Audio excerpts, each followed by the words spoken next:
Good afternoon, everyone. I just want to thank Lehman College and the Dean, the faculty, and especially Nicole Madonna Rosario for inviting me to this auspicious event and this Take Back the Night project, which I'm proud to be a participant of. As it was said, my name is Castro, and it is truly an honor and a privilege to be here tonight. I count it as a blessing to have this space and time to be with you, and to give voice to my story, which has never been told in public, and I wish to share with you tonight. I am a survivor. I am a survivor of violence in the form of child sexual abuse and physical abuse, but I am not alone.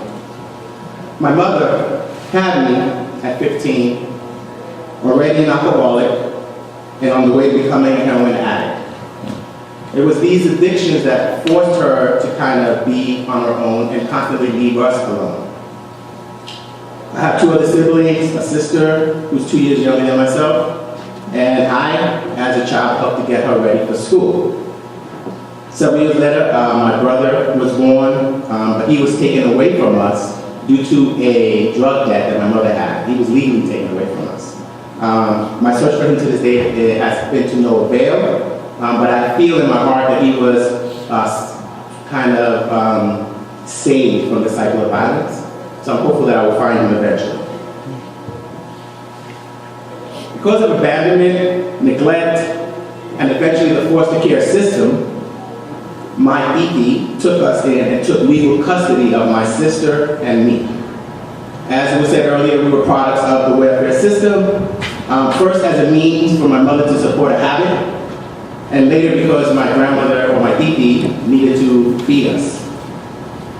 Although my mother didn't have actual custody of us at the time, my grandmother allowed her, I'm going to use DP as my grandmother, allowed her to actually stay with us. And that entailed nightly encounters of violence, coupled with physical violence. One year in the early 70s, my mother's sister, her husband, and the 3 children, one being his biological child, a daughter, were evicted. And they all moved in with DP, my daughter, my sister, and myself into a 1-bedroom apartment in the South Bronx. It was in this cramped, dysfunctional environment that I was abused by this uncle by marriage. It all began when I was 9 years old, and I was awakened early in the hours of the morning and taken into a bathroom, escorted into a bathroom. He attempted to get me to enter him as I stood behind this grown, naked man. When that failed, undoubtedly because of physics, he molested me. And after he molested me, he led me back to bed. He threatened me with violence, which I hear is a common theme, and kept me quiet also by buying toys for me and taking me out to places and giving me attention.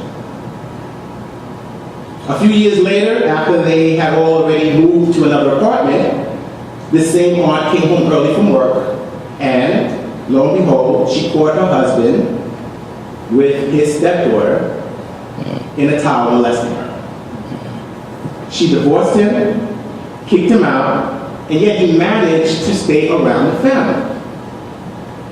My DP we had eventually moved into a larger apartment, and she took him in. And this always boggles my mind. I understand that she did it as a good deed, but she allowed him to sleep in my room, in my little bed, behind closed doors. Now, she didn't know that this was going on, but yet my aunt knew that something had happened to her daughter. So it was in this room, behind these closed doors, that the worst abuse happened to me. And this is what really gets my blood boiling, that this abuse is preventable. This could have been prevented. And I don't like to blame my family. I'm struggling with that today. But I always question myself, and I've always asked them, why? How could this have happened? And up to that point, he had not penetrated me, and yet he had molested me. But that abuse could have been prevented. I wish that someone at that time had educated my family about abuse and where it began. I don't, as I said, wish to blame my family, but the question lingers. How is this possible? Why was this even allowed? Didn't you know? I recently managed to ask my aunt, after years of therapy, how this person, after being caught red-handed, managed to stay out of jail and around the family. She merely said she thought he only abused girls and it wasn't her fault. That's what she said to me. It wasn't her fault. It was not my fault. I was a child.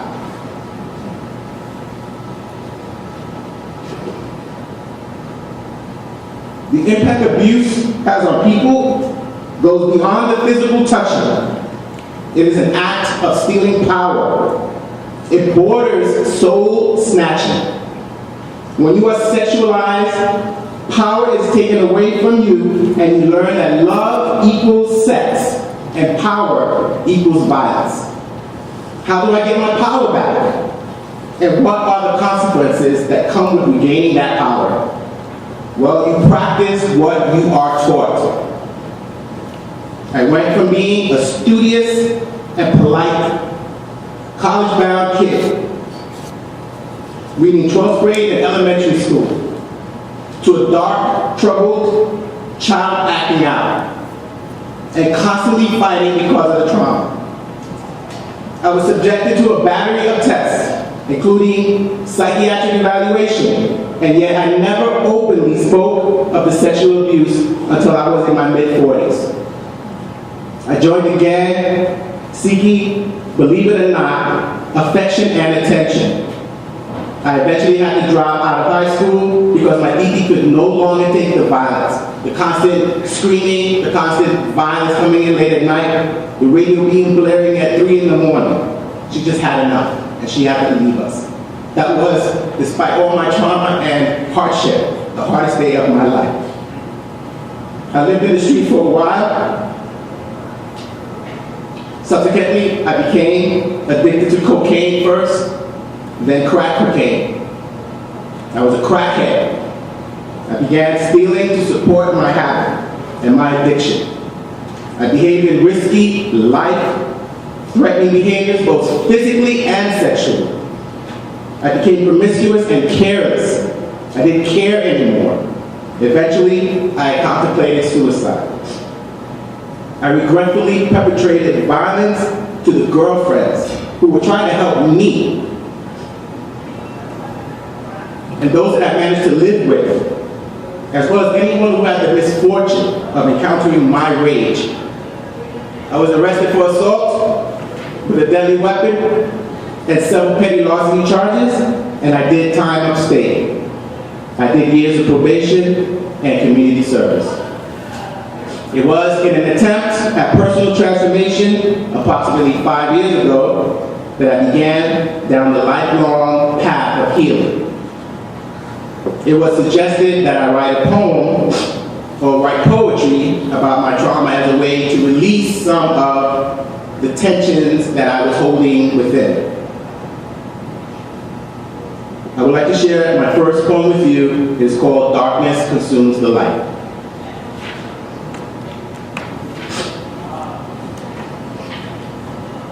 Out of a blissful, deep slumber, I am stirred.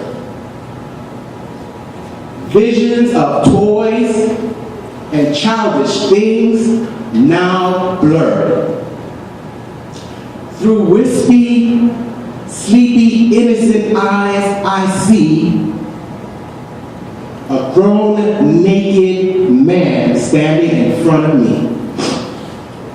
As I wipe hours of caked sleep, now mingled with warm tears. Warm tears once dry, I start to question why. A childhood erased in a blink of an eye, why? Questions as I feel despair begin to arise, why? Is this a dream? But my eyes don't lie. And still I ponder Why? Just call out, my soul shouts in vain. Open your mouth and tell of this thing. The harder I try, much to my chagrin, the voice stays silent within.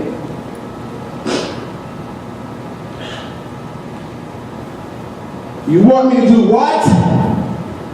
As if in a trance, I move behind a naked man, facing his backside.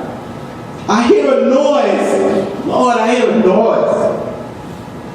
Someone is coming to save me. My heart leaps in pride, and hope quickly subsides. Confusion as my mind starts to reel, overloaded by all the sensations I feel, as guilt shakes and crumbles the foundation seal, the essence of youth dies as the world becomes real, and darkness consumes the light. Despite all my hardships, trauma, and violence, I stand before you today educated and self-aware, taught by better teachers, as a living testimony of hope. Yes, there is hope. I'm committed to healing and stopping abuse.